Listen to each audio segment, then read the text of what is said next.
Chapter 4 The 3 in 1 Provincia Palestina. The three administrative provinces of Byzantine Palestine, 4th early 7th centuries AD. The Christian Byzantines transformed urban Palestine socially, religiously, economically and architecturally, and this particular period from the 4th to the early 7th century underscored the centrality of Christianity in Palestinian history. The fast spread of the new religion to all countries bordering Palestine made this period important for an additional reason. It was the center of a strong, confident and growing religion which was born in the country, and continued to consider Palestine as its spiritual center even after placing the Catholic Church in the capital city of the Roman Empire. The remnants of the architectural splendor of urban Palestine under the Byzantines can still be seen today. Byzantine Palestine also gave birth to Julian of Ascalon, a native of the ancient Palestinian coastal city, who became a renowned Palestinian architect and whose work on the growth and planning issues of the built environment and on construction and design rules in 6th century Palestine influenced Istanbul's urban planning and endured for more than 1,400 years.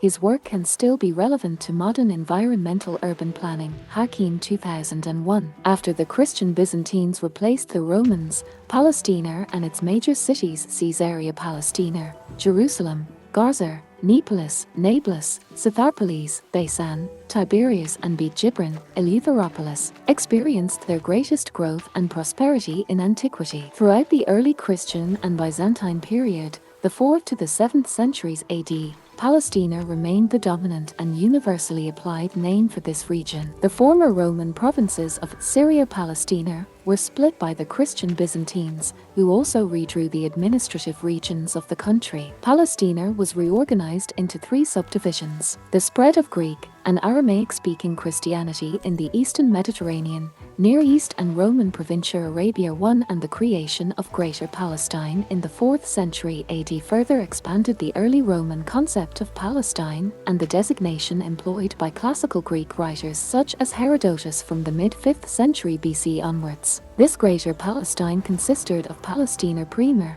in the center of the country, Palestina Secundar, much of the Galilee, and Palestina Salutaris, in the south and southeast. The Christian Byzantines came up with a major reconfiguration of Palestine. Byzantium itself, renamed Constantinople and later Istanbul, came to the fore upon becoming the imperial residence in the 4th century, and the Greek-speaking Eastern Roman Empire came to be known as the Byzantine Empire after 476 AD. The creation of Greater Palestine and the official administrative reorganization of expanded Palestine by the Eastern Roman Empire around 284 to 305 AD produced 3 Palestine provinces whose lingua franca was Greek. These 3 administrative provinces of Palestine lasted from the 4th to the early 7th centuries. Palestina Primer, combining Philistia, Judea and Samaria, extending from Rafah in the south to the Bay of Haifa in the north, with Caesarea-Palestina for its capital. In the 630s AD, when the Arab Muslim armies took control of Palestine, they initially kept Caesarea as the capital of the province of Jund Falastin,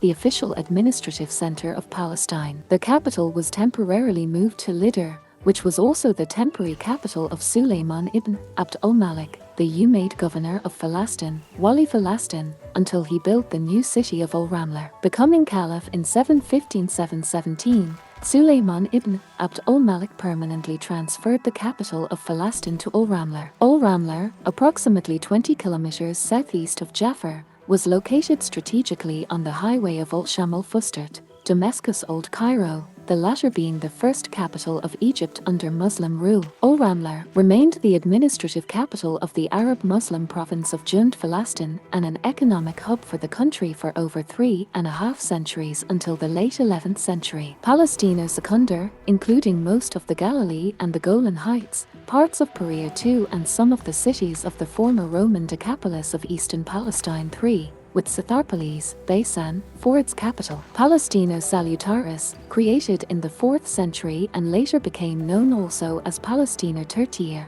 included the former Roman Provincia Arabia, War 2008, Idumea, the Narkab and Negev, parts of Sinai, southwest of Transjordan, south of the Dead Sea and Arabia Petrea, for whose Nabatean capital at the beginning of the 2nd century AD was Petra. It was split from Arabia Petria in the 6th century AD, Shah in 2005-8. Petra became the capital of Palestina Salutaris. Interestingly, the naming of their three Palestines, Primer, Secundar and Tertiar, was inspired by classical and early Christian representation of 3 in 1. The most famous analogy of this Greco-Byzantine concept was the theological idea of Trinity, which was settled and codified at the Council of Nicaea in 325 AD. Crucially, their three Palestines were not conceived as totally separate provinces. Politically, militarily, culturally and ecclesiastically they were conceived and evolved, managed and defended as 3 in 1 provinces of Palestina. Their three Palestines were closely linked in for different areas. 1. Politically, militarily and ecclesiastically they were dominated by Palestina Primer. The capital of Byzantine Palestine and of Palestina Primer was Caesarea-Palestina.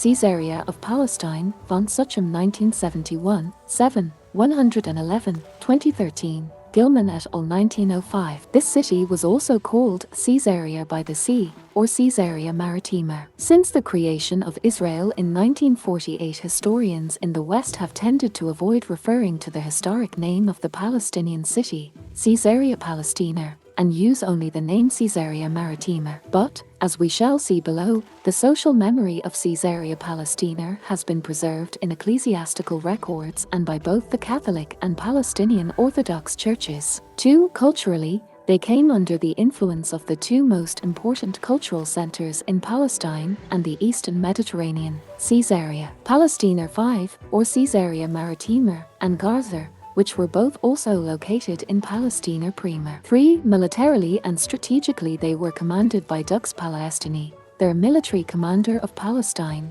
whose headquarters were in Caesarea Palestina and who commanded all Palestine. 4. Ecclesiastically, from the mid-5th century onwards their three Palestines were united under one single independent All-Palestine Patriarchate of Elia Capitolina, Jerusalem, with officially recognized religious jurisdiction over their three Palestines. Of the three provinces of the country, Palestina Primer was the largest, most powerful economically and most developed culturally. Its bishops of Elia Capitolina and Caesarea Palestina dominated the independent, autocephalous or self-headed All-Palestina Church. The Notitia Dignitatum, the list of offices, is a unique early 5th century imperial chancery document that details the administrative organization of the Byzantine Empire. It notes that Palestina Secundar and Palestina Salutaris were administered by a praeses, 6, while Palestina Primer was presided over by a governor who bore the high rank of proconsul, War 2008, 8990. This should not be confounded with the Dux Palestini,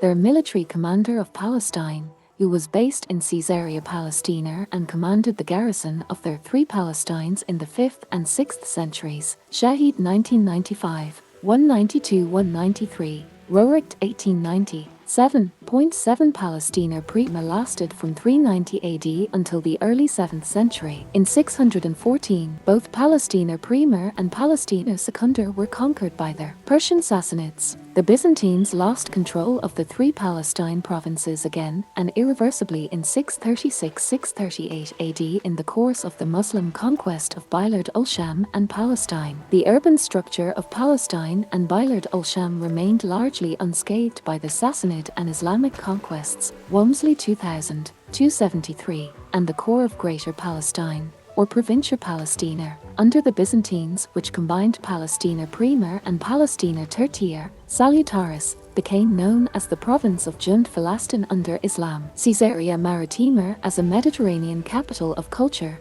the city's metropolitan elite. The Christian era of Byzantine Palestine, which refers to this geographic region between the Mediterranean Sea and the Jordan River and various adjoining lands in Transjordan, Nabatea and former Provincia Arabia, with its coastal capital and metropolitan city of Caesarea Palestina, was an extraordinary time of cultural flourishing and of great expansion and prosperity in late antiquity. New areas were brought under cultivation, urban development increased, and the cities of Greater Palestine including Gaza, Neapolis, modern Nablus, Jerusalem, Scythopolis, modern Baisan, and Caesarea Maritima grew considerably in population, and the diverse population of Greater Palestine may have reached as many as 1.5 million.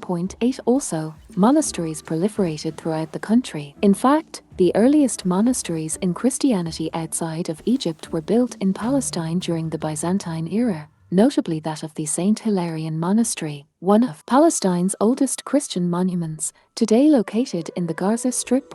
9 at the heart of Greater Palestine was the province of Palestina Prima. Caesarea Maritima was the administrative capital of both Palestina Prima and Greater Palestine. The country consisted of a mixed Greek and Aramaic-speaking population, minorities of Samaritans, Christian Arabs, the Ghassanids, who were the dominant group among the Monophysites and who believed in the single nature doctrine of Jesus, and Miaphysite 10 Arabs, see also below. Jews and Nabatean Arabs were present as well. Throughout the 6th century and until the Arab-Muslim conquest of 638 AD, the Ghassanid Arabs practically ruled Palestina Secundar, which included parts of the Galilee, and Palestina Tertiar, which included the Narkab and Negev, and, together with Byzantine soldiers, defended and protected the holy sites in Palestine. Shahi 2009, Volume 2, Part 2, 63-64. The Louvre Museum in Paris exhibits a masterpiece bronze bowl created in the 4th century AD to commemorate the founding of Caesarea Palestina, 11, a flourishing Mediterranean seaport and later the metropolitan city of Palestina Prima. The city's harbour rivaled the Piraeus of Athens, Barnes 1981-81. The urban social space of Caesarea is of particular interest. By the 3rd century, Caesarea, officially still pagan,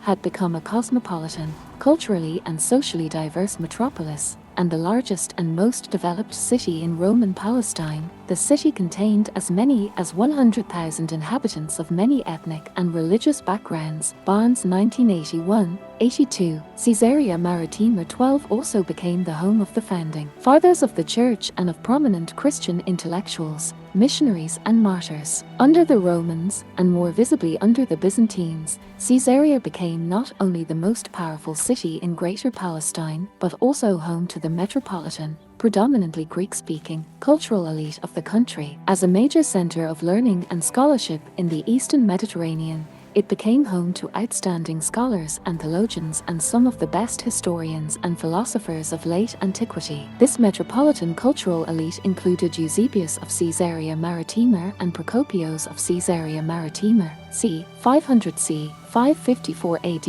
in Palestina Prima. The city also became for many years the home of the church father Origen, 185 to 254 AD, and several leading Palestinian Christian theologians who also sought to forge a distinct Palestinian Christian identity based on the unique position of Palestine. Prominent historian Procopius of Caesarea, a native of Palestina, had this to write in 560 AD about another compatriot, Palestinian. Jesus, the Son of God, was in the body and moving among the men of Palestine, showing manifestly by the fact that he never sinned at all, and also by his performing even things impossible, that he was the Son of God in very truth. For he called the dead and raised them up as if from sleep, and opened the eyes of men who had been born blind, and cleansed those whose whole bodies were covered with leprosy, and released those whose feet were maimed, and he cured all the other diseases which are called by the physicians incurable. Procopius 2005. But the greatest theologian of Caesarea Maritima was Origen. Born in Alexandria,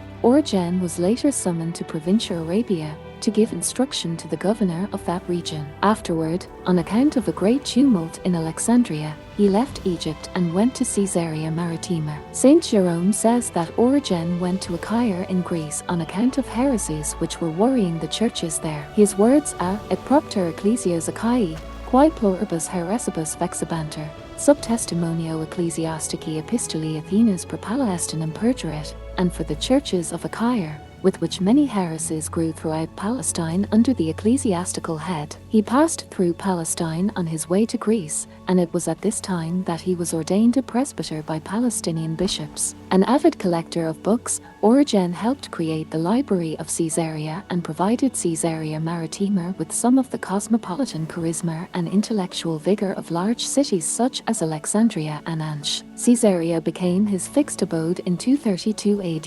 He also became a catalyst for the phenomenal rise of a Palestinized Greek-speaking cultural elite, an elite which made Caesarea Palestina one of the most important cities of classical antiquity. Palestinized Origen became a prolific Christian author, a philosopher of history, and the father of the homily. He founded a Christian academy in Caesarea, which included the Library of Caesarea Palestina, an ecclesiastical and historical library of 30,000 manuscripts, Carricker 2003, Murphy O'Connor 2008, 241, and second only to the Library of Alexandria in its heyday. Origen also became known for composing seminal works on Christian Neoplatonism, including his famous treatise On First Principles, 1966, a work which had a huge influence on Christian thought and modern Renaissance humanism. Origen wrote Hexaplar, Sixfold, 13, and other exegetical and theological works while living in Caesarea. Caesarea Palestina has been one of most extensively excavated areas of Byzantine Palestine, Avni 2014.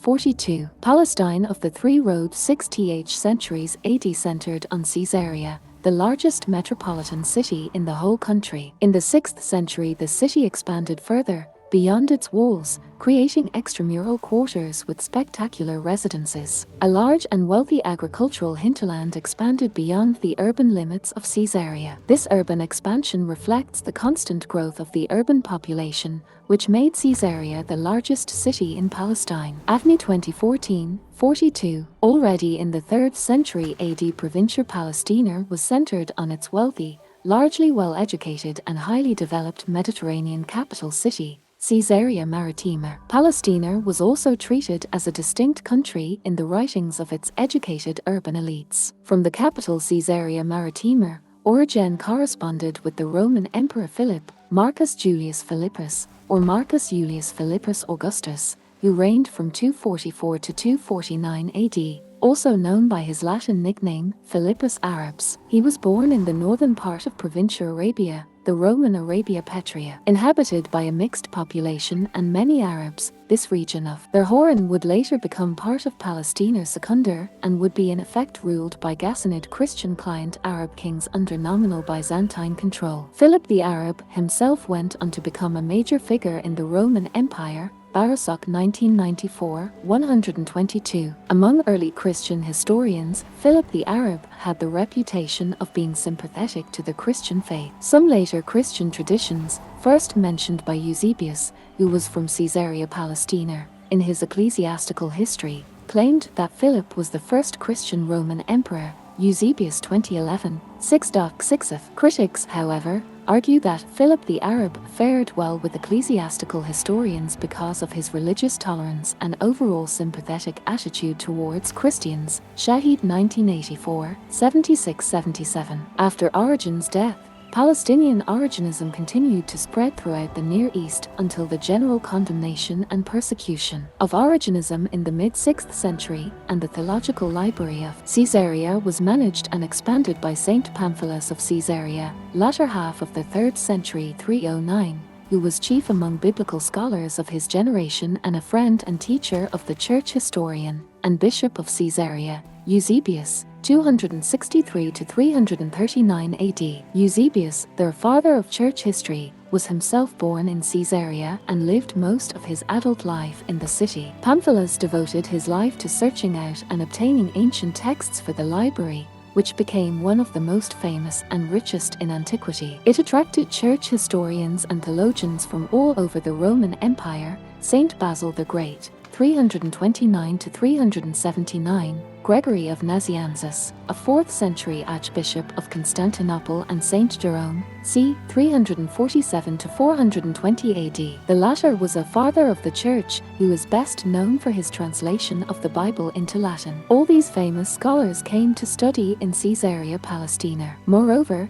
Today the Caesarea text type is widely recognized by scholars as one of the earliest types for reading the four Gospels. Streeter, 1926. While Christianity continued to play a crucial role, not always positive, as cited above, only the one case of the persecution of Origen and intellectual followers in the history of the country and its people. It is this period of its great spread which was the most important for the new religion in Palestine, creating many iconic cultural texts and objects and making Palestine probably the best known country in the world at the time, due to the many descriptions, artifacts, literary, religious and historical works, which made it a household name within Christianity and beyond. Some of the iconic texts about the country were produced by their father of church history, Eusebius of Caesarea, who took pride in his native country of Palestina. He repeatedly used the name Palestina in his works, which later influenced generations of Christian writers worldwide. De Materibus Palestina 14 by Eusebius,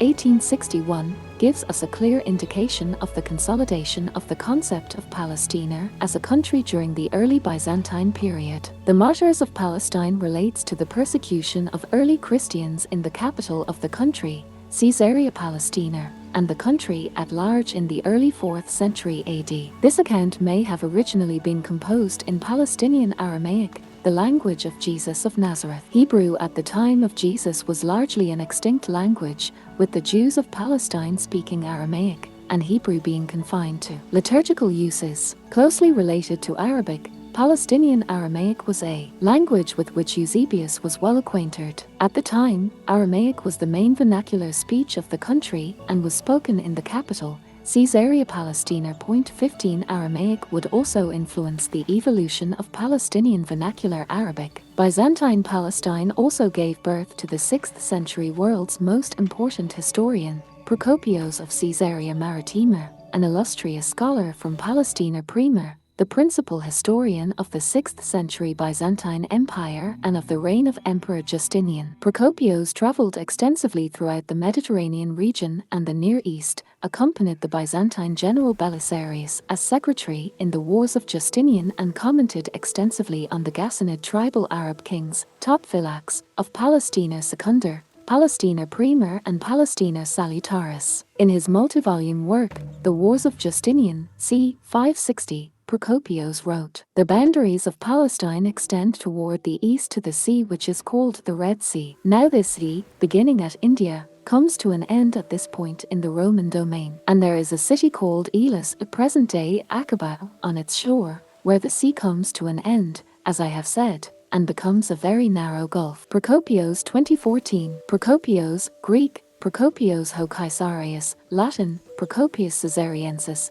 added that Chosroes, Khosrow I, 501–579, the Shahanshah, king of kings of the Sasanian Empire of Persia from 531 to 579, had a great desire to make himself ruler of Palestina on account of its extraordinary fertility, its wealth and the great number of its inhabitants, cited in Gibbon 1838. Volume 1, 40, also Procopius 2014. Commenting on Procopius' observation about the fertility of the country, the English historian Edward Gibbon, in his most important work, The History of the Decline and Fall of the Roman Empire, published in 8 volumes between 1776 and 1788, wrote that the Roman historian Tacitus described Palestine as follows: "The inhabitants are healthy and robust, the rains moderate, the soil fertile." Gibbon 1838, Volume 1, 40. Gibbon added, "Palestine and the holy wealth of Jerusalem were the objects that attracted the ambitions,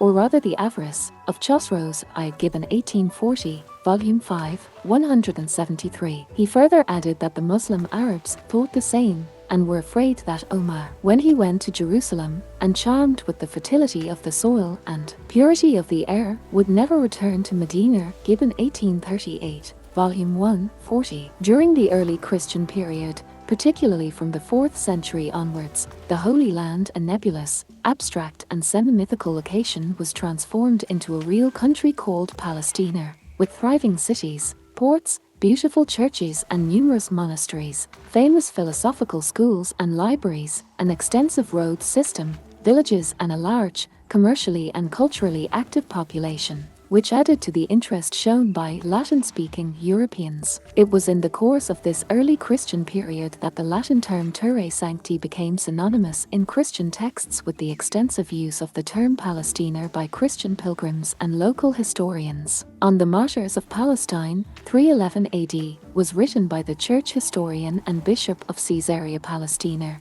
Eusebius, AD 263 to 339, father of church history, who composed his monumental work Historia Ecclesiastica and his Onomasticon on the place names in the Holy Scripture, 1971, a comprehensive geographical historical study of Palestine. In the city, Eusebius states that he compiled on the place names in the Holy Scripture by working through the Bible piecemeal. Barnes, 1981, 109. This major biblical enterprise has been described by British classicist Timothy David Barnes, 1981, 106, as a biblical gazetteer, which is still the main literary source for the historic geography of Palestine both in biblical times and under the Roman Empire. Although his onomasticon was partly based on religiously constructed and officially sanctioned scriptural geography and religious memory, Eusebius uses the name Provincia Palestina repeatedly and in application to the whole country from Lebanon in the north to Egypt in the south,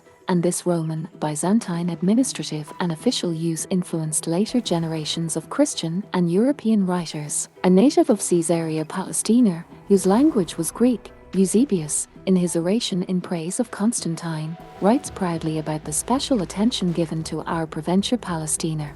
Emperor Constantine has selected 2 places for his church-building program in the eastern division of the empire, the one in our province, Palestine, since from thence the life-giving stream has flowed as from a fountain for the blessing of all nations, the other in that metropolis of the east which derives its name from that of Antiochus, in which, as the head of that portion of the empire, he has consecrated to the service of God a church of unparalleled size and beauty. The entire building is encompassed by an enclosure of great extent, within which the church itself rises to a vast elevation, of an octagonal form, surrounded by many chambers and courts on every side, and decorated with ornaments of the richest kind.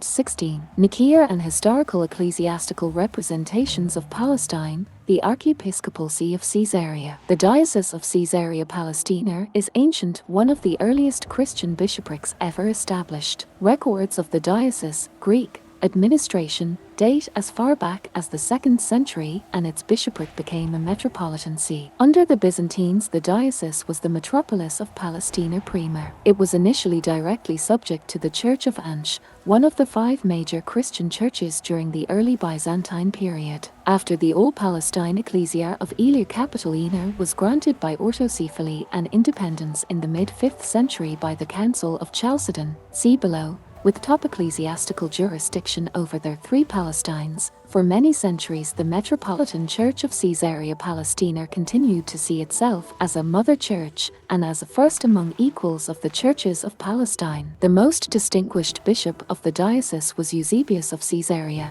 who was among the most famous bishops to attend the First Council of Nicaea in 325. Today the historic Metropolitan See of Caesarea-Palestina, or the Archiepiscopal See of Caesarea in Palestina, is preserved by the modern Orthodox Palestinian Church. The Archiepiscopal See of Caesarea-Palestina is also known as a Latin titular see of the Catholic Church, Segreteria di Stato Vaticano 2013, 867, Riley Smith 1978. A titular, non-diocesan, metropolitan or archbishop of the Catholic Church is a title used to signify a diocese that no longer functions, often because the diocese once flourished, but the land was conquered by Muslims. 17. In later days, titular see was seen by the Catholic Church as important to preserve their historic memories of ancient metropolitan churches such as that of Caesarea Maritima. In the period between the creation of this titular bishopric of Caesarea-Palestina in 1432 and 1967, 28 Catholic bishops have occupied this honorary position. From 1975 to 2012, the Eastern Orthodox Metropolitan of Caesarea was Basilios Blatsos, who was also an exarch of Palestina Prima, under the jurisdiction of the Eastern Orthodox Patriarchate of Jerusalem, formerly the Patriarchate of Aelia-Capitoline. In Roman Provincia Palestina, Jerusalem was renamed by Emperor Hadrian as Aelia-Capitoline. Under the Byzantines, the name Jerusalem became largely extinct. Officially, Aelia-Capitoline became the common name for the city. Drevers 2004-2. At the Council of Nicaea, Eusebius and Macarius, the Bishop of Aelia-Capitoline, were accompanied by 17 other bishops representing all the major cities of Palestine, Palestina Primer and Palestina Secundar. Wallace Hadrill 1982, 165.18. In ecclesiastical matters, the elites of urban spaces in Palestine interacted with and often dominated their surrounding countryside. In the event, however, their council gave the Bishop of Aelia-Capitoline, Jerusalem, the first place among the bishops of Palestine, while leaving the rights of the Church of Caesarea applicable to the whole of Greater Palestine. Caesarea-Palestina also retained its position as metropolis to the Church of Aelia-Capitoline and was directly subject to the Church of Antioch. This ambiguous situation created by Nicaea was subsequently used by the Bishop of Aelia-Capitoline, Maximus, to ordain bishops for Palestine and to assemble a council of bishops for the whole country. Inevitably, this situation brought about conflicts between the Church of Aelia-Capitoline and the older, ancient Church of Caesarea-Palestina. The latter persisted and continued to claim for a while ecclesiastical primacy over Palestine. Dupin and Wotton 2010, 107. The emergence of independent Palestinian Church, political versus religious capitals in Palestine. Politically and administratively, a capital city is the city enjoying primary or official status in a country, province or state as a seat of government. The word capital derives from the Latin caput, head, but in Greek-speaking Byzantine Palestine the Greek term for capital cities was metropolis. Some capital cities, such as Jerusalem, were also religious centers. Furthermore, under Islam, an arrangement of joint political and administrative capitals existed at the height of the Abbasid Caliphate, Baghdad and Al-Raqqa, in modern Syria, under Harun al-Rashid in 796–809 AD. The first to make a clear distinction between political, administrative capital city and religious capital in Palestine was the Greek-speaking Idumite King Herod the Great, who developed and expanded Caesarea-Palestina as his metropolitan political capital, while at the same time continuing to develop Aelia-Capitoline as the religious capital of his autonomous kingdom. Under the Byzantines, over time, two crucial ecclesiastical developments took place in Palestine. 1. The ecclesiastical autonomy of the three Palestine provinces continued to evolve throughout the 5th and early 6th centuries, and the evolution of a distinct Palestinian religio-cultural identity benefited greatly from the international organization of the churches in the East, which was conceived as radically different from that in the West. 2. The All-Palestine Church of Jerusalem was headed by both Greek-speaking and Arab bishops, Shahi 2006a, 4648,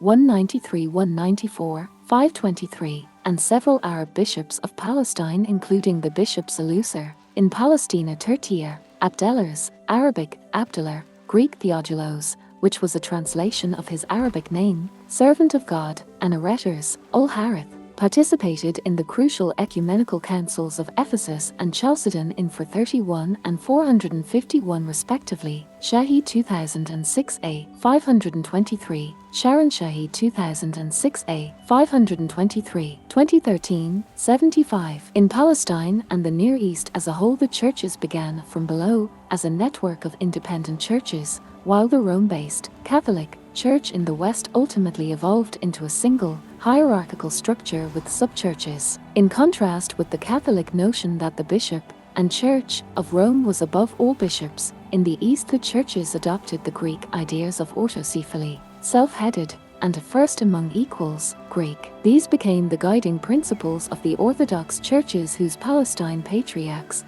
bishop of bishops or archbishops, did not have to report to any higher-ranking patriarch, including the patriarchs of Antioch or Constantinople. These two principles contributed to the consolidation of an independent Palestine Orthodox Church with jurisdiction over their three Palestines. They also contributed to the emergence of a distinct religio-cultural identity in Palestine. Ironically, however, this ecclesiastical independence of the Church of Aelia-Capitoline contrasted with the rigid formal power structure of the Byzantine Empire, in which provincial political and military powers in their three Palestines were ultimately subordinate to the Emperor of Constantinople. The All-Palestine Church of Illyria-Capitoline was granted autocephaly, and its head bishop, or patriarch, did not have to report to any higher-ranking patriarch in Byzantium. This development began with the Council of Chalcedon in 451 AD, which was attended by 4 Arab bishops, including the bishops of Elusur in Palestina Tertier,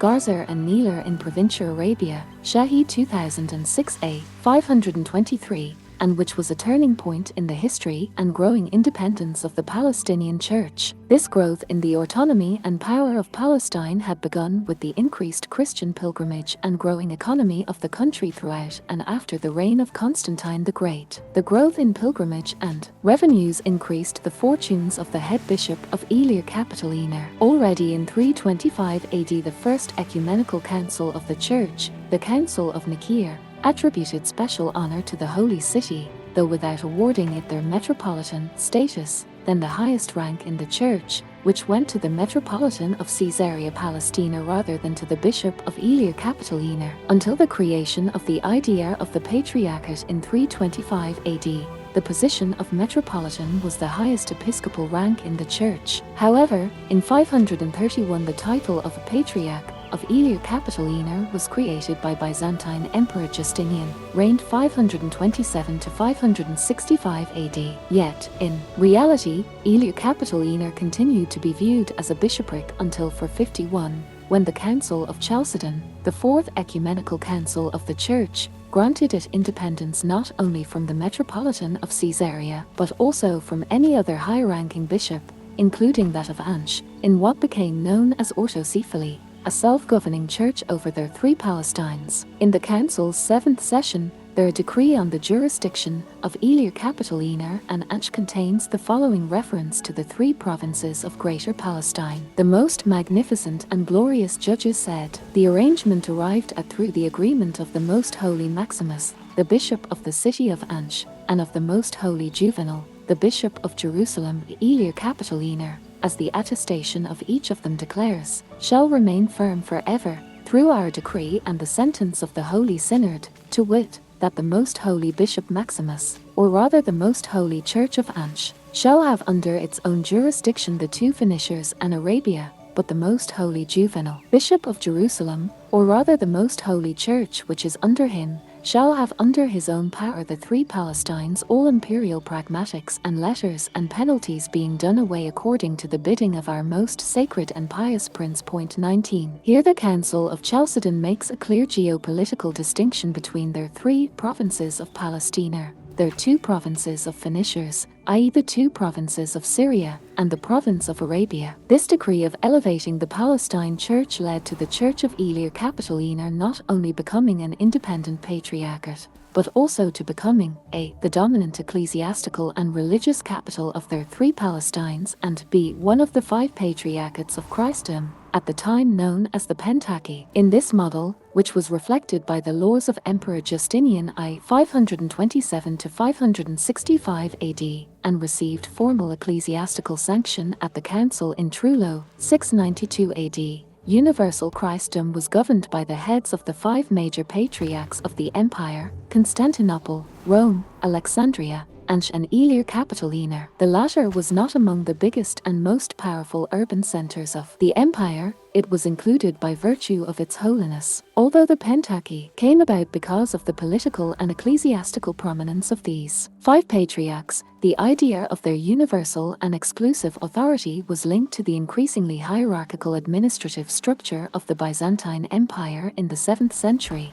thus moving the churches further away from their democratic roots and their status as an association of independent churches. In reality, however, infighting among the sees and the rivalry between Rome and Constantinople prevented the Pentarchy from functioning effectively. Yet the extraordinary elevation of the Palestine Church made it a top international player far beyond its formal jurisdiction over their 3 Palestines, which were perceived and represented in church documents as one country. However, the Metropolitan Mother Church of Caesarea Palestina remained the political, military, commercial and administrative capital of Greater Palestine, and its metropolitan bishop remained highly influential both politically and religiously. Furthermore, in the Orthodox tradition, bishops and archbishops exercised both religious and temporal political power. Autocephaly for the Palestine Church and membership in the Pentateuch, the 5 major patriarchs of the empire, meant 5 things: religious autonomy, self-governing, self-legislation and ecclesiastical independence from the Church of Antioch or Church of Constantinople, the extension of the religious jurisdiction and temporal power of the Church of Israeli-Palestinian over their 3 Palestines, Primer, Secundar and Tertiary. Autocephaly and primacy for the Church of Israeli-Palestinian reinforced the distinction between secular and religious capitals in Byzantine Palestine, of Ilir, Jerusalem, versus Caesarea Maritima. Autocephaly and independence of the Palestine Church reinforced the unity of Greater Palestine. Now their 3 Palestines were also officially united ecclesiastically. They were already closely linked commercially and militarily and were commanded by the Dux Palestini, the military commander of Palestine, who was based in Caesarea Palestina and commanded the garrison of all 3 provinces of Palestina in the 5th and 6th centuries. This all meant that by the early 6th century, in both ecclesiastical, religious, temporal and military affairs, Greater Palestine was treated as more than 3 Palestine provinces of the Byzantine Empire. It was longer treated as separate 3 Palestines but had evolved into a single religio-political entity. Membership in the exclusive club of Pentateuch provided the Church of all Palestine with an added international prestige and further clout at home.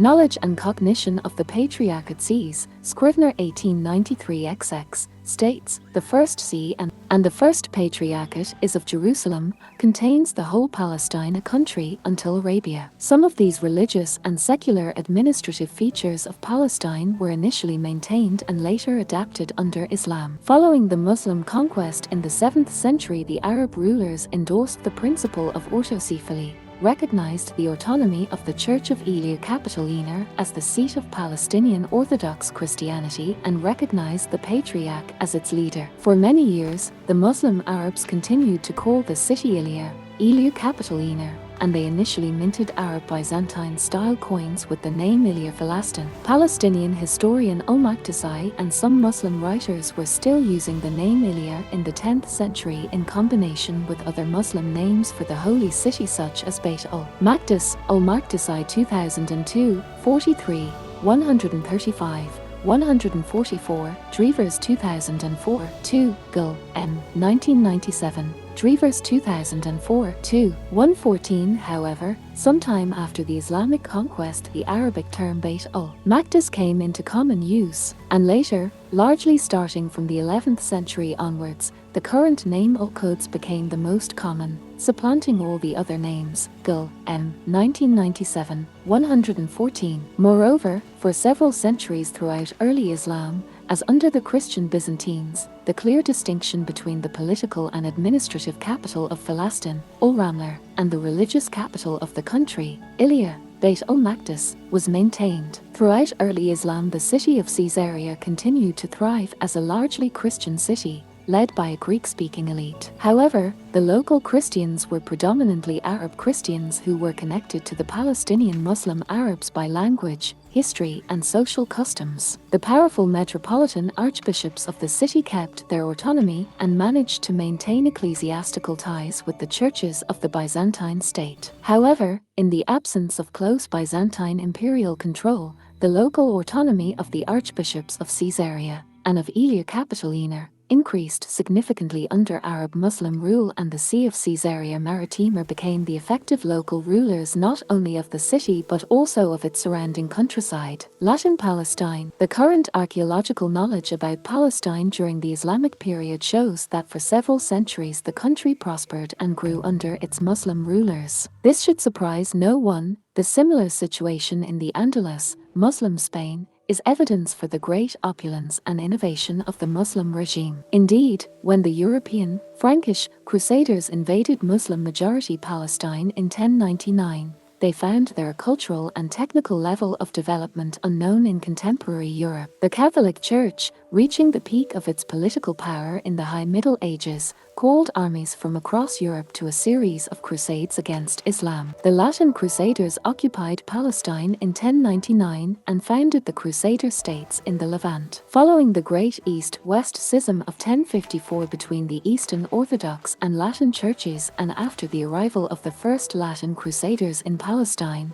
the Crusaders appointed a Latin Patriarch in Jerusalem. Their hierarchical international organizational structure of the Latin Church contrasted sharply with the organization in the East of a network of independent churches. The Crusaders also dismissed the principles of autocephaly and the independence of the Palestine Orthodox Church. As a result, the Eastern Orthodox Patriarch chose to relocate to Constantinople in exile until 1187, and returned to the city only after its liberation by Salah al-Din. Furthermore, paradoxically, in the Latin Crusader Kingdom of Jerusalem, in the early 12th century, the Diocese of Caesarea in Palestine lost its religious and cultural autonomy and was subjected to the direct control of the Latin Patriarchate of Jerusalem, which was overseen by the European rulers and settlers of the Latin Kingdom of Jerusalem. However, the Latin kings of Jerusalem sought to revive memories of Byzantine Palestine, and the actual diocese system of the All-Palestina Church was revived in Frankish Palestine. For instance, their Archbishop of Petra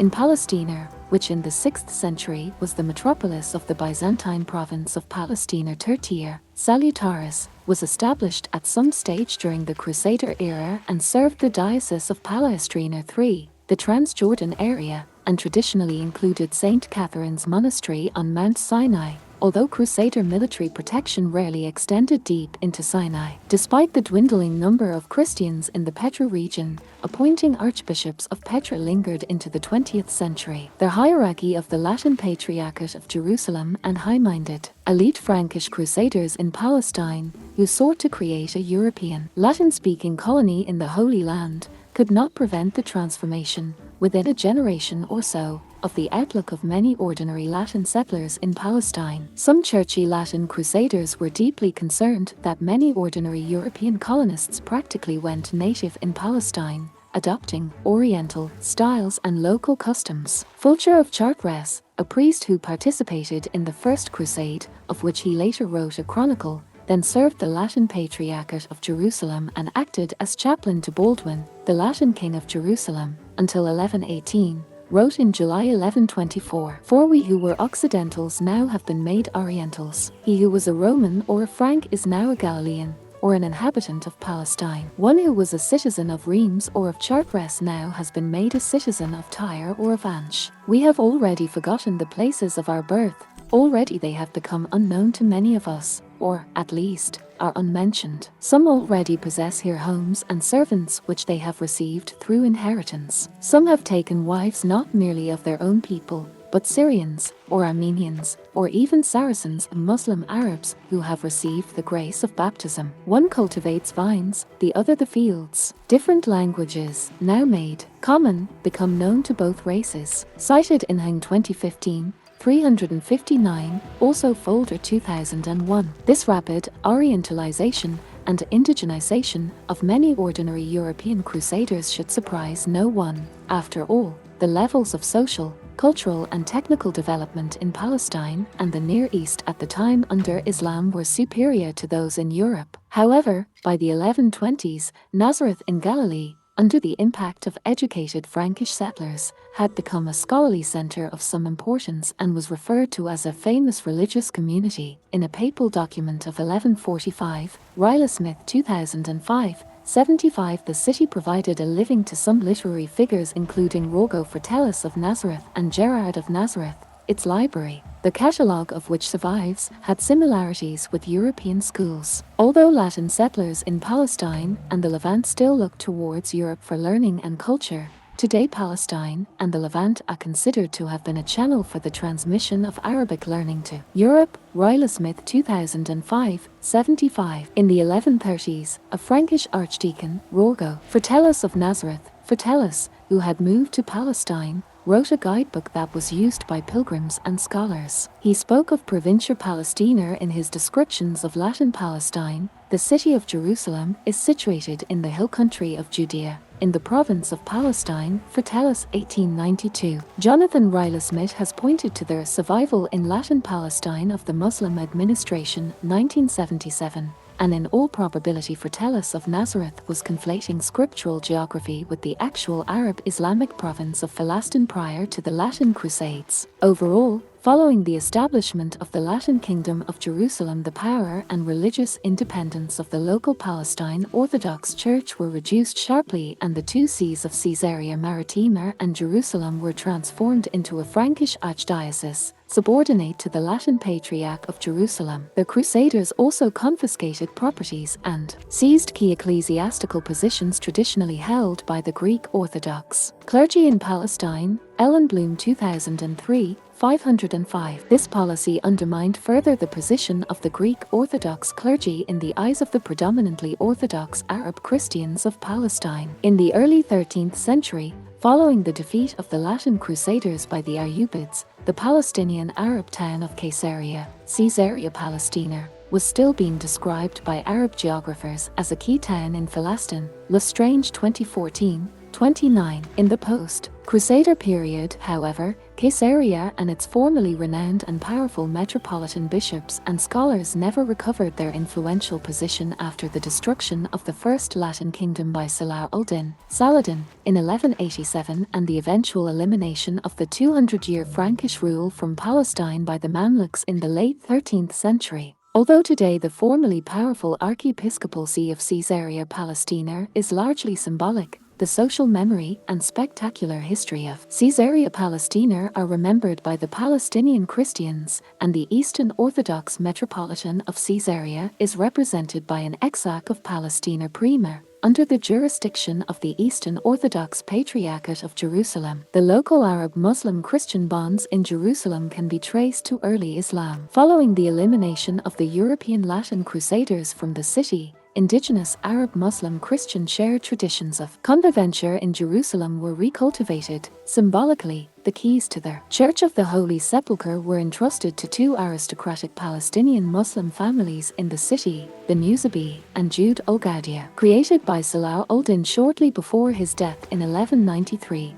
this post-Crusader ceremonial tradition added another widely respected layer of daily rituals to the multi-layered ancient sacredness of the site. Today the ruins of Crusader sites, churches, hostels and castles are visible throughout historic Palestine, and graffiti left by Crusaders can still be seen in the Church of the Holy Sepulchre in Jerusalem. Religio-cultural and institutional memories of Provincia Palestina and modern Palestine. The structure of the Palestine Church created during this period is still preserved in the structure of the Palestine Church today. The Church in Palestine became an independent body in the 5th century, autocephaly, no longer an appendage of the Empire of Byzantium, an important stage in developing the polity of Palestine. Also, the religio-cultural geographic memories of Provincia Palestina, Greater Palestine, under the Byzantines have been kept alive by the local churches of Palestine. Today the shared memories and indeed actual institutional continuities of their three-in-one Palestine is represented in the Eastern Orthodox Patriarchate of Jerusalem,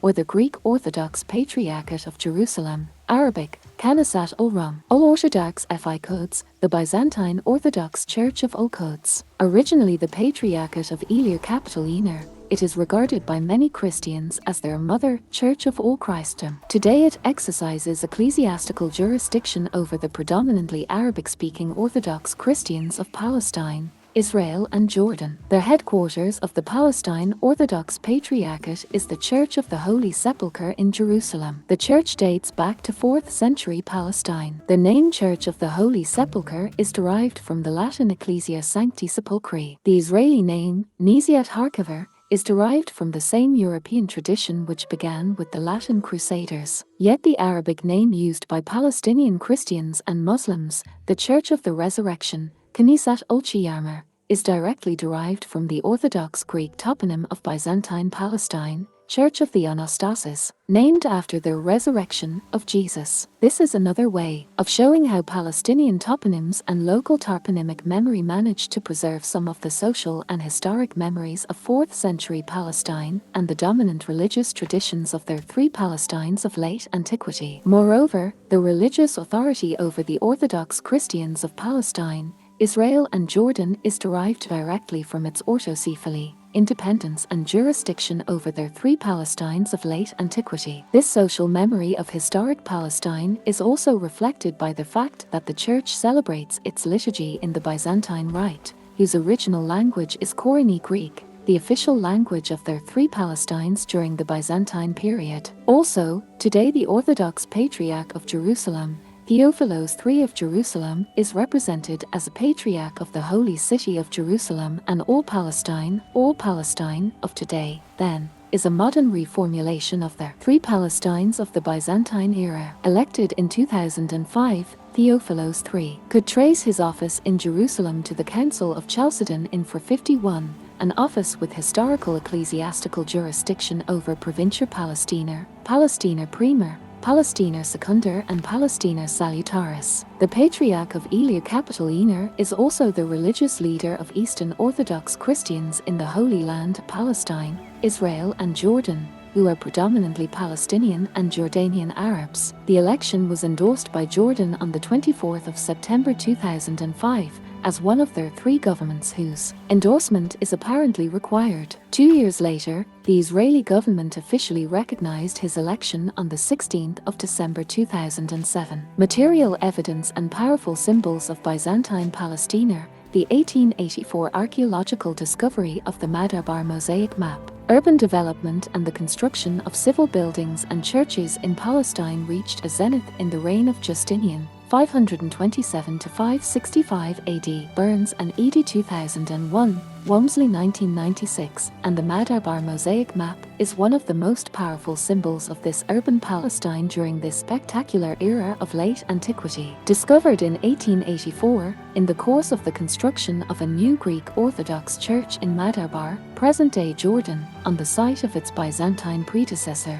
St. George's Church. The map is the most famous and among the oldest surviving material evidence for the official use of the name Palestina in late antiquity. Since then, more churches with floor mosaics have been discovered in Madabar that are similar to those found in the Holy Sepulchre in Jerusalem. The city contains one of the greatest concentrations of mosaics from the Byzantine and Umayyad periods, and these mosaics are also testimony to the spectacular Palestine mosaic. Industry, ancient, medieval and modern, see Chapter 7, showing Palestine, Egypt and the Mediterranean Sea, and featuring a detailed description of the holy city of Ilya-Capitolina, Jerusalem, at its center, being one of the most significant archaeological discoveries in the study of Byzantine Palestine. The remaining part of the map contains the oldest surviving original cartographical depiction of Byzantine Palestina. This part also contains details of some of the key cities of Palestina Prima, including Ilya-Capitolina, Gaza, Ascalon and Eleutheropolis, Beit Jibrin. Dated 565 AD, the map was created originally on a large scale, measuring 15 by 6 meters, and was part of the mosaic floor of the early Byzantine Church of St. George, Madabar, 30 kilometers to the southwest of Amman. The mosaic floor map was created by local Christian artists and was aimed at Christian pilgrims, travelers and theologians. At the time, Madabar, part of the administrative Byzantine province of Palestina Prima, was the seat of a Christian bishop. The Madabar map has a famous extract showing the border of Egypt and Palestine. There is no mention of the terms Canaan or land of Israel on this historic map of late antiquity Palestine. The map, with the border of Egypt and Palestine, is another powerful indication of the fact that the name Palestina was the official name of the country throughout early Christianity and late antiquity. The Madabar map shows Eleutheropolis as a walled city with 3 towers, a curving street with a colonnade in the central part and a large basilica. In the 4th century AD, the city had a Christian bishop with the largest territory in Palestina Prima. Its bishop Maximus attended the First Council of Nicaea, which was convened in 325 by the Emperor Constantine I. In December 1964, the Volkswagen Foundation provided funding to the Deutscher Verein für die Erforschung Palästinas, German Society for the Exploration of Palestine, to work on saving the Madabar map. And, we shall see in Chapter 9, this sensational and widely publicized discovery of 1884, which, at the time, also involved the All-Palestine Greek Orthodox Church of Jerusalem, would also contribute to reviving memories of historic Palestine among some Palestinian Arab Orthodox intellectuals in late Ottoman Palestine. There are Athens of Ashur in Palestina, Gaza as a Mediterranean center of classical literature and rhetoric. Mass literacy in Palestine, as in all countries, is a modern phenomenon. However, looking at the thriving learning centers of Palestine in the 5th and 6th centuries AD, one gets a strong sense of the country's sense of self-identity, its vibrant economy, its relatively widespread education and literacy, and its overall confident cosmopolitanism. One of the most important centers of learning in the country during this period was the city of Gaza, which emerges as a seat of classical literature and rhetoric, with a number of famous scholars living and working there, a vibrant and cultured Christian urban center of the whole Mediterranean region. Throughout this period, the harbor cities of Gaza and Caesarea Palestina, linked by sea transport and the highway of the Via Maris, competed and worked together as the two most cosmopolitan urban centers in the country, and both cities had sizable Arab communities. Also significant is the fact that in 451 AD, at the crucial Ecumenical Council of Chalcedon, the city of Gaza was represented by an Arab bishop, Shahi 2006 A. 523. In the 530s AD, Horatius, Dux of Palestina Primer, and Archon Stephanus, proconsul of Palestina Primer, are praised in the Encomium 20 written by a fellow compatriot of Provincia Palestina, Caricius of Gaza, a philosopher and rhetorician, died in 518 AD, for maintaining law and order and improving the water supply system of Caesarea Maritima by maintenance work, clearing obstructions from the high-level aqueducts. Patrich 2011, 109, also 2001, Prummer 2002, 246. Encomium also refers to several distinct aspects of rhetoric for which the classical Gaza school of rhetoric became very famous in late antiquity. Established more than 5,000 years ago, Gaza is one of the oldest cities in the world, located strategically between Egypt and Ashur, at the center of the ancient road of the Via Maris, and on a beachfront.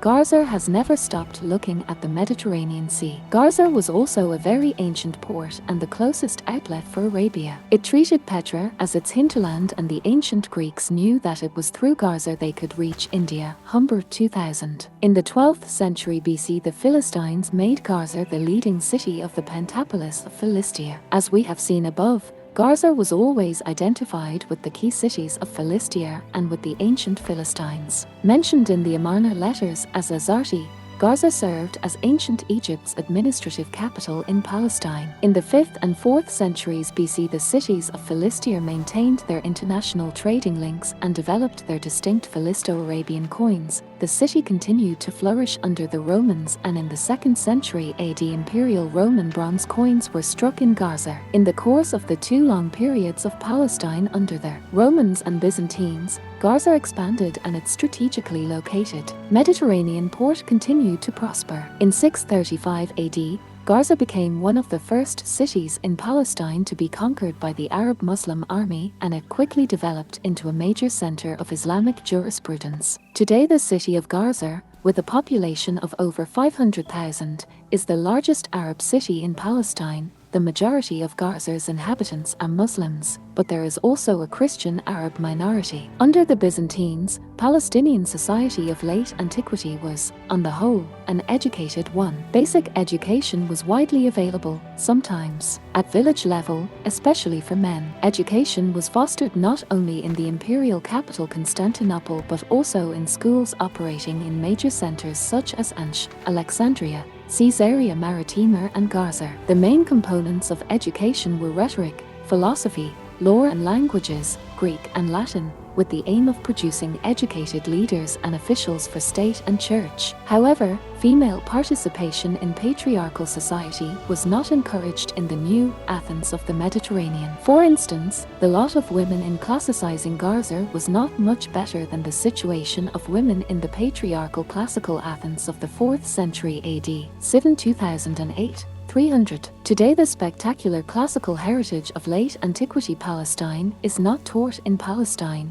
Educated Palestinians are more likely to recall the classical heritage of their House of Wisdom, Beit al-Hikmah, a major intellectual center in Baghdad throughout the Golden Age of Islam from the 9th to the 13th centuries, than the classical rhetorical school of Gaza or classical library of Caesarea Maritima. Yet the disciplines of rhetoric, the art of discourse, and philosophy were central not only to ancient, classical and post-classical intellectual life, but also to the classical heritage of late antiquity Palestine. If the capital city of Palestina Primer, Caesarea, flourished in late antiquity, developing into a Mediterranean center of classicizing, learning, theologizing and historical writings, the Mediterranean city of Gaza became in the course of the late 5th and early 6th centuries the home of a classicizing Christian school of rhetoric. Kennedy, G. 1994, 255. In the school of Gaza, the classical tradition had become deeply intertwined with the Christian one. Other cities of Greater Palestine,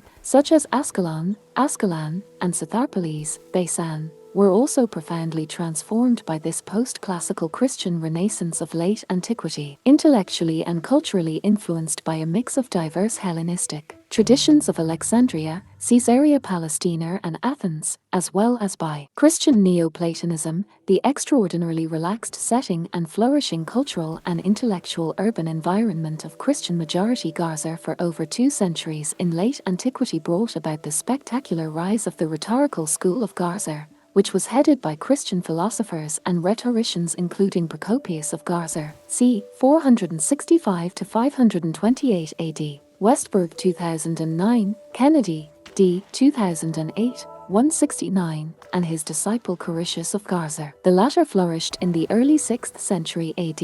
In the classical tradition, love for rhetoric and love for theatrical performance went hand in hand, and in Gaza, as well as in several other Palestinian cities, a thriving theatre culture arose. The private and public spaces of Christian majority Gaza nurtured theatrical performances and public rhetorical displays in schools, holy theatres, and even public baths. Champion 2014. 2151. This flourishing cultural space and indeed intellectual revolution in Gaza was described by George A. Kennedy as follows. Gaza, on the southern coast of Palestine, was a pleasant and prosperous city in the 5th century which clung to the old traditions. Julian's apostasy was greeted there with enthusiasm. Gregory of Nazianzus and Libanius thought well of its rhetoric schools. Christianity may for a time have inhibited classical studies in Gaza, but in the late 5th and early 6th centuries it was the home of a series of classicizing sophists and writers who together constitute what is known as the School of Gaza. The most important of these are Procopius and Caricius,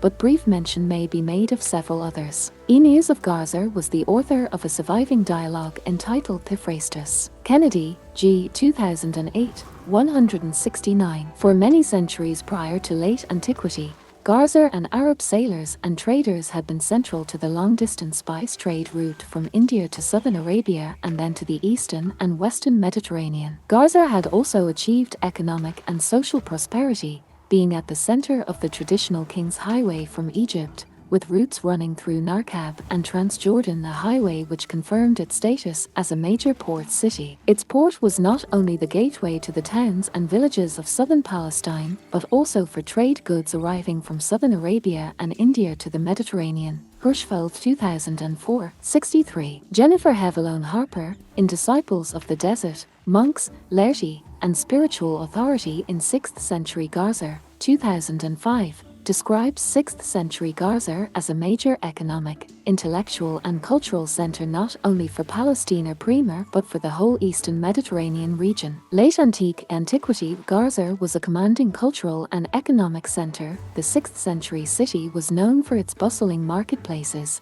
its lavish theatre and baths, its resplendent churches adorned with mosaics and all the other amenities of a prosperous urban centre. With its port, Mayumar, a couple of miles away on the coast, Gaza served as a key commercial centre, not only for its own province, Palestine I Palestina Prima, but for the entire eastern Mediterranean. The city was a major destination for spices, silk and luxury goods coming overland by caravan from the east.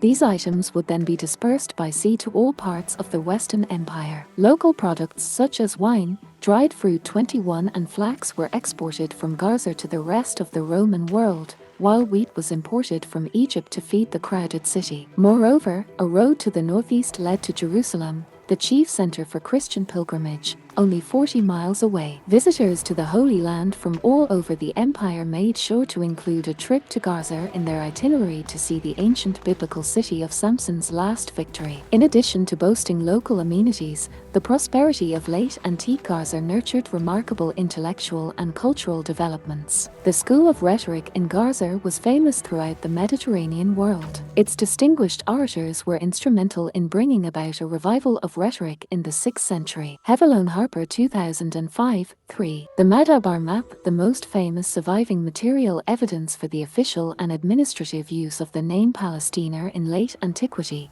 which depicts Greater Palestine of the 6th century AD, shows 7 large villages and provincial towns between Gaza and Alusar. At one point the capital of Palestina Salutaris, which had several Arab bishops, 23 kilometers southwest of the city of Beersheba. Also, 2 important roads crossed the region in the Byzantine period, including the route of their Spice Road, along which the Nabatean Arabs transported precious cargoes from the east. Hirschfeld 2004, 63-66. Koine Greek and Latin were the prevalent languages of late antiquity Gaza, although the Ghassanid Arabs, who resided throughout Palestina and in Gaza, spoke Arabic and much of the Palestinian peasantry spoke Aramaic. Procopios of Gaza, who must be distinguished from the aforementioned renowned 6th century Palestinian historian Procopios of Caesarea Palestina, was an original Christian sophist and rhetorician, and one of the most important representatives of the famous rhetorical school of his native Gaza in Palestina Prima,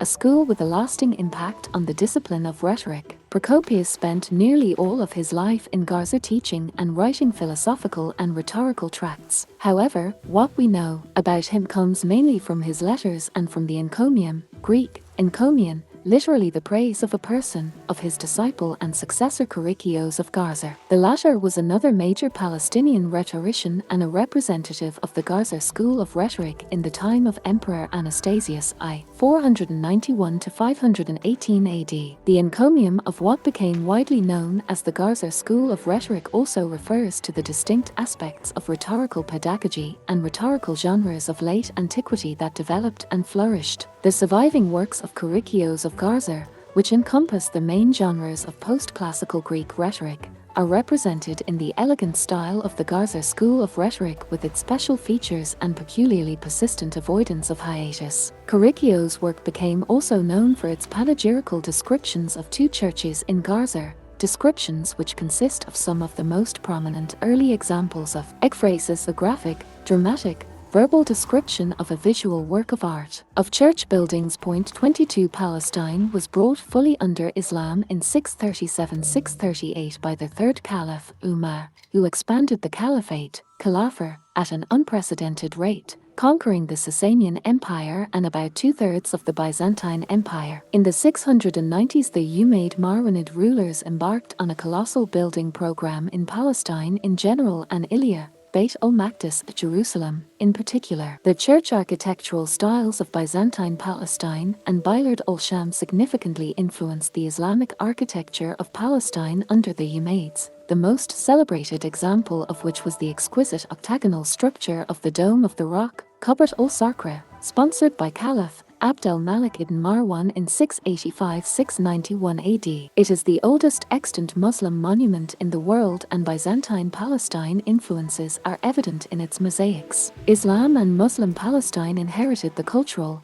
Material, administrative and intellectual heritage of Byzantine Palestine. Archaeological excavations at Ul-Ramla, the capital of Jund Falastin for over 3.5 centuries, discovered mosaics with animals including lions, birds and donkeys. Peterson 2005. Islam also absorbed and developed further the Greek Aristotelian philosophical traditions and Christian Neoplatonism, a tradition of philosophy that arose in the 3rd century AD and persisted until shortly after the closing of the Platonic Academy in Athens in 529 AD by Emperor Justinian I. However, Byzantine Palestine of the 4th–6th centuries AD recreated and developed further the Greek traditions in Garza and Caesarea. Palestine. Subsequently, the Golden Age of Islam also translated these traditions into Arabic and developed them further intellectually and scientifically. First in the Abbasid capital city of Baghdad from the late 7th century onwards, and later in the Andalus Umayyad capital city of Cordoba from the 10th century onwards. It is not inconceivable that the extraordinary intellectual,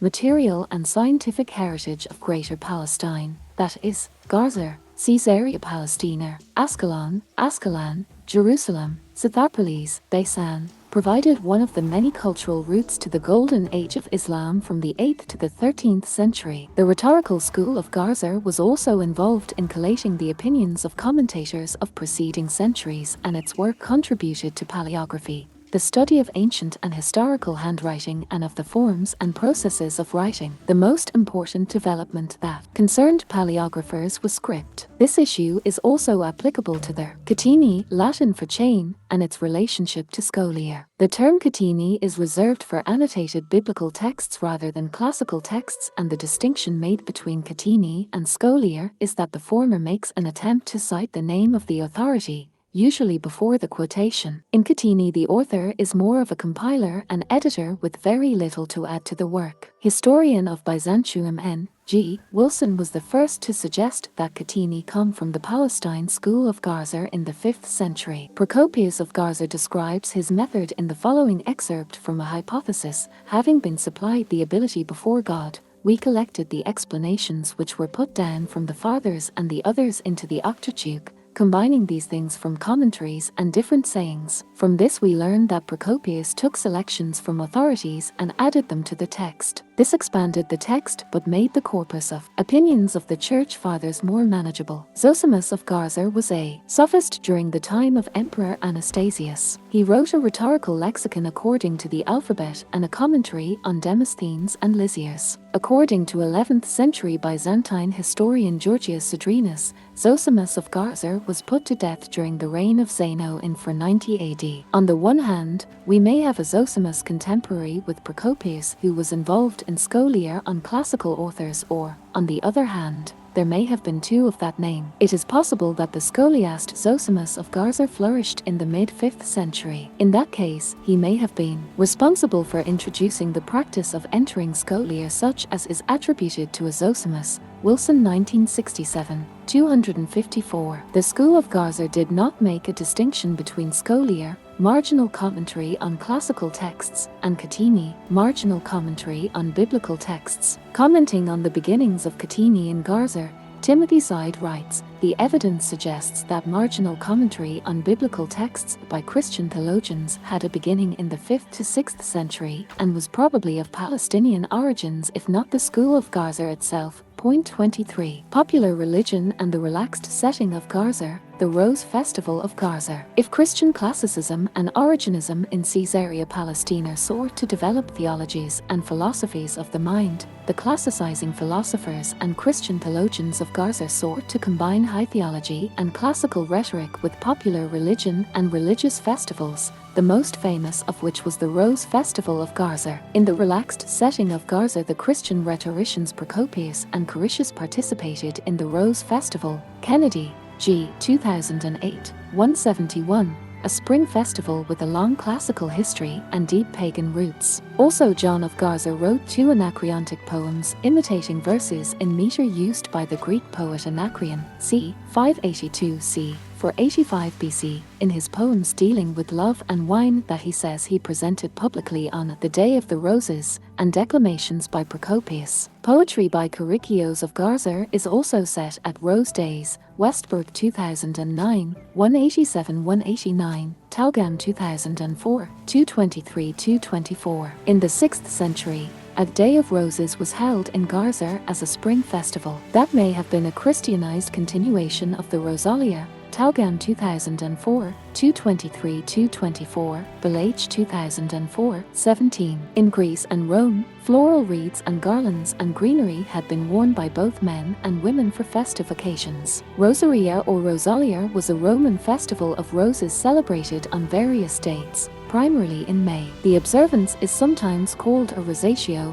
rose adornment, or the Dies Rosationis, Day of Rose Adornment. As a commemoration of the dead, the rosatio developed from the custom of placing flowers at burial sites. In classical mythology, blood and flowers were linked in divine metamorphosis. Flowers were traditional symbols of rejuvenation, rebirth, and memory, with the red and purple of roses and violets felt to evoke the color of blood as a form of propitiation. When Adonis, beloved of Aphrodite, was killed by a boar during a hunt, his blood produced a flower. Their blooming period framed the season of spring. In some parts of the pagan Roman Empire, the Rosalia was assimilated into floral elements of spring festivals for Dionysus, Adonis, and Aphrodite, Roman Venus, but rose adornment as a practice lent itself to Christian commemoration of the dead. The Roman pagan traditions associated with the Rosalia were reinterpreted into Christian terms, and early Christian writers of Palestine transferred the pagan imagery of garlands and crowns of roses and violets to the cult of the Christian saints. Roses were in general part of the imagery of early Christian funerary art. Christian martyrs were often described or depicted with flower imagery,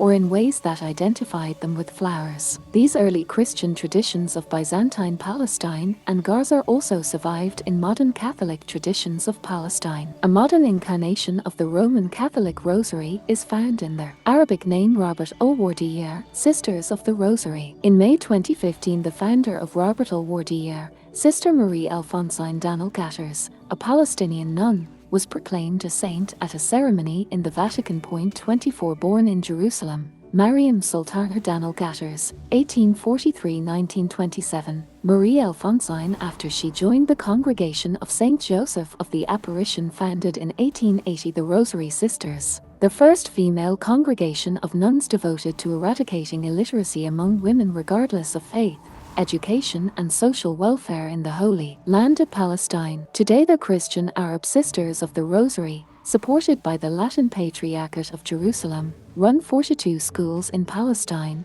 Jordan, and Israel. These schools educate both Muslim and Christian Arab students. Jansen 2006, 59. Monastic School of Garza and the Monasteries of Palestine, the Desert Fathers and Mothers and their worldwide impact. Forgotten, as if you never were. Like a bird's violent death, like an abandoned church, you'll be forgotten. Like a passing love and a rose in the night, forgotten. When I'm forgotten. Mahmoud Darwish, forgotten as if you never were. 25. Desert Theology and the Monasteries of the Desert of Late Antiquity. Palestine, Egypt, and Syria played an influential role in Near Eastern societies, and their Desert Fathers are widely acknowledged today as key figures in the history of Christian theology, spirituality, and doctrinal developments. Binns 1994. If the Mediterranean cities of Caesarea Maritima and Garza, with their renowned scholars, libraries, and intellectuals, represented Palestina of the mind, the monastic traditions of Palestina represented Palestine of the heart. The latter had a huge impact on the worldwide monastic traditions of both Christianity and Islam and religious mysticism in general. According to Muslim tradition,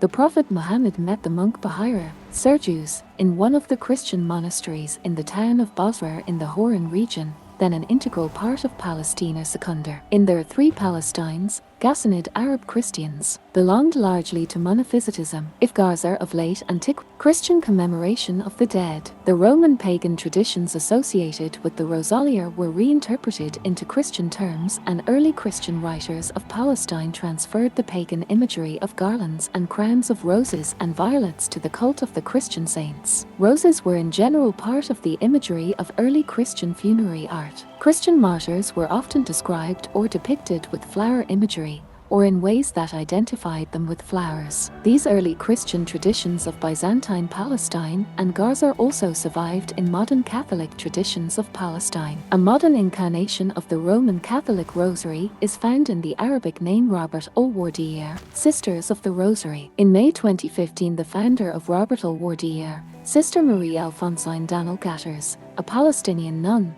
was proclaimed a saint at a ceremony in the Vatican. 24 Born in Jerusalem, Mariam Sultana Danel Gatters, 1843–1927. Marie Alphonsine, after she joined the Congregation of Saint Joseph of their apparition, founded in 1880 the Rosary Sisters, the first female congregation of nuns devoted to eradicating illiteracy among women regardless of faith, education and social welfare in the Holy Land of Palestine. Today they're Christian Arab Sisters of the Rosary, supported by the Latin Patriarchate of Jerusalem, run 42 schools in Palestine, Jordan and Israel. These schools educate both Muslim and Christian Arab students. Jansen 2006, 59. Monastic School of Gaza and the Monasteries of Palestine, the Desert Fathers and Mothers and their worldwide impact. Forgotten, as if you never were. Like a bird's violent death, like an abandoned church you'll be forgotten, like a passing love and a rose in the night, forgotten. When I'm forgotten, Mahmoud Darwish, forgotten as if you never were. 25. Desert Theology and the Monasteries of the Desert of Late Antiquity. Palestine, Egypt and Syria played an influential role in Near Eastern societies, and their Desert Fathers are widely acknowledged today as key figures in the history of Christian theology, spirituality and doctrinal developments. Binns 1994. If the Mediterranean cities of Caesarea Maritima and Gaza, with their renowned scholars, libraries and intellectuals, represented Palestina of the mind, the monastic traditions of Palestina represented Palestine of the heart. The latter had a huge impact on the worldwide monastic traditions of both Christianity and Islam and religious mysticism in general. According to Muslim tradition, the Prophet Muhammad met the monk Bahira, Sergius, in one of the Christian monasteries in the town of Basra in the Hauran region, then an integral part of Palestina Secundar. In their three Palestines, Ghassanid Arab Christians belonged largely to monophysitism. If Gaza of late antiquity, with its classicizing rhetorical school, became a famous center for philosophy, rhetoric, drama and law, the region of Gaza also became renowned for its distinct monastic tradition. Indeed, one of the most spectacular chapters in the history of late antiquity Palestine was the monastic culture and monastic legacy of Gaza. An intellectual monastic community flourished in the region of Gaza in Palestina primer from the 4th to the 7th century, creating a distinct Palestinian monastic tradition shaped by the Christological intellectual battles of the 5th and 6th centuries, and producing a wealth of literary works which might be termed their monastic school of Gaza. Bitton Ashkeloni and Kofsky 2006. 26. The earliest known Christian monasticism appeared simultaneously in the deserts of Egypt and Palestine around the 3rd century AD. The famous monastic developments of the Gaza region were intimately connected to both the Palestinian and the Egyptian experiences. Hevelone Harper 2005. 9. However, by the 4th century Greater Palestine effectively replaced Egypt as the center of desert monasticism. Between the 4th and early 7th centuries, Palestine,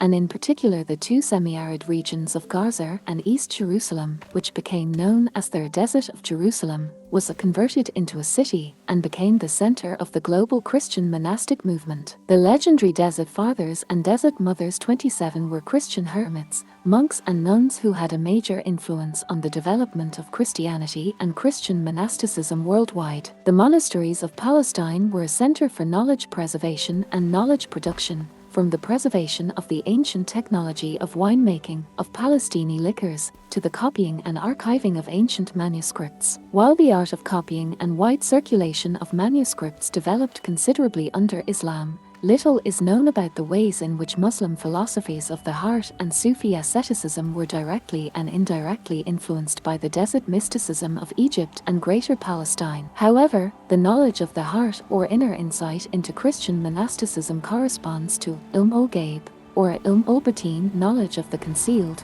hidden or inner truth in Sufi Islam, whose original inspiration appears in the Holy Quran, 434, 1149, 1252, 12 to 102, 25 to 46. While Origenism and outward-looking Mediterranean cities such as Caesarea Maritima, Garza, Alexandria and Antioch provided the classicizing intellectual, rhetorical, speculative and rational underpinnings for early Christianity, the solitude, poverty, austerity, interior silence and prayer of the heart, the Jesus prayer, of the monastic communities of Egypt. The Gaza region and Greater Palestine became the city of the heart. This Palestinian monastic movement combined the way of life of Jesus with a modest and secluded life which included fasts, mortifications and spiritual activities. Above all, at the heart of this Palestine monastic life of simplicity and a desert escapism was the desire to shun power and organized religion and the growing hierarchy of the official, urban-based church. The early Christian monastic communities in Palestine established autonomous egalitarian communities with an Abber, my father, in both Syriac Aramaic and Quranic Arabic, and an Amr, mother, in charge of their spiritual and social welfare of their monks and nuns. The English term abbot, its female equivalent is abbess, meaning father, is an ecclesiastical title given to the head of a monastery in various Christian traditions. The term itself is derived from the Syriac Aramaic Abber, which is based on this Syriac Aramaic Monophysite tradition of Byzantine Palestine. The title soon became generally accepted in all languages as the designation of the head of a monastery. By the end of the 4th century there were dozens of monasteries with thousands of monks in Palestine. Palestine desert monasticism evolved from detachment from the world to social and practical engagement with society. Numerous Palestinian monasteries of monks and nuns were established in Gaza region,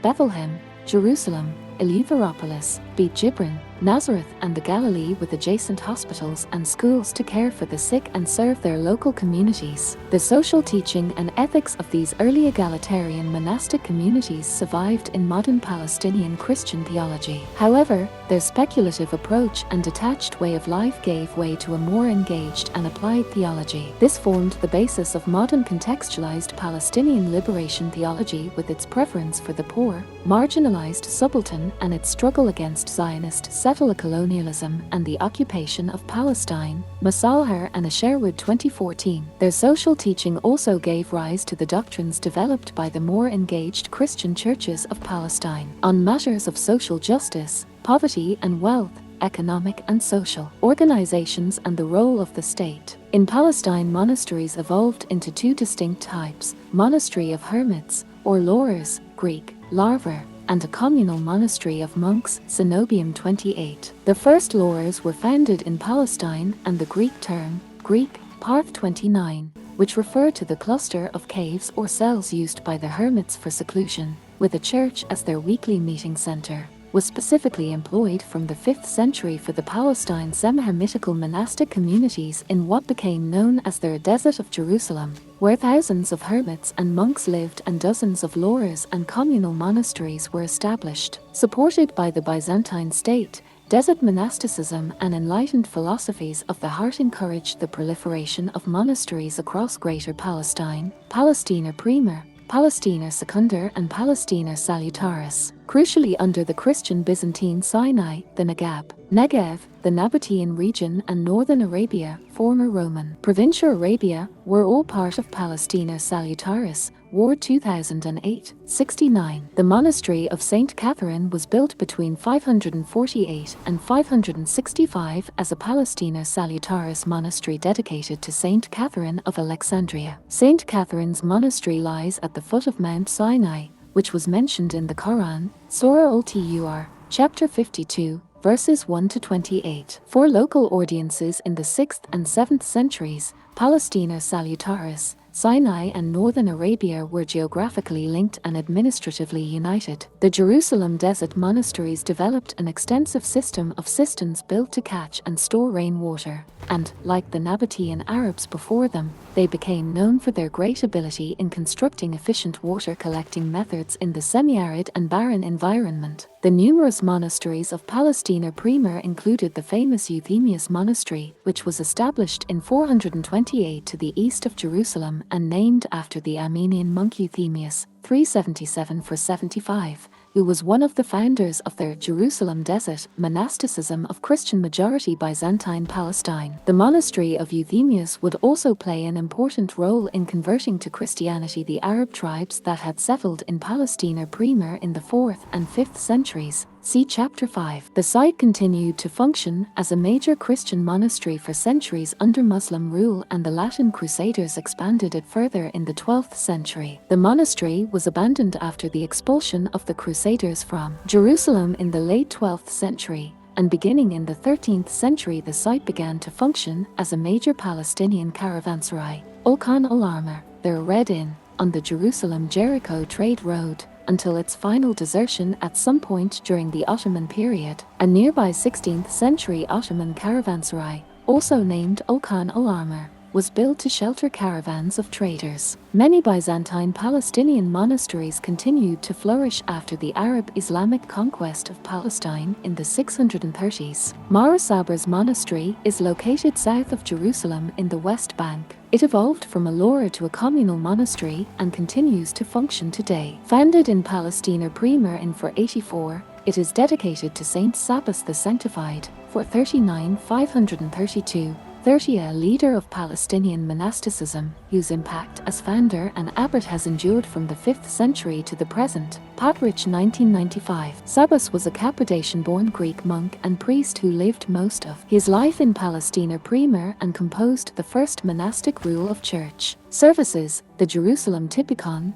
a monastic book to regulate life in monasteries and for guidance of all the Byzantine monasteries. Another famous monastery in Palestina primer was Saint Hilarian's, located in today's Gaza Strip and dedicated to Saint Hilarion, 291-371. A legendary desert father, Hilarion was born in Tabitha, then 5 miles south of Gaza City, in the Roman province of Syria-Palestina. After he had lived in the wilderness for 22 years, this hermit of Palestine became famous throughout Syria-Palestina and beyond, and petitioners started to visit his abode near Gaza seeking his blessing and help. Sabas' life was written by one of his disciples, Cyril of Scythopolis, 525-559, modern Baisan, in Palestina Secundar, also known as Cyrillus Scythopolitanus. He was a Christian monk and historian of monastic life in Palestine in the early years of Christianity. Cast in 1991. Sabas' relics were taken by the Latin Crusaders in the 12th century and remained in Italy until Pope Paul VI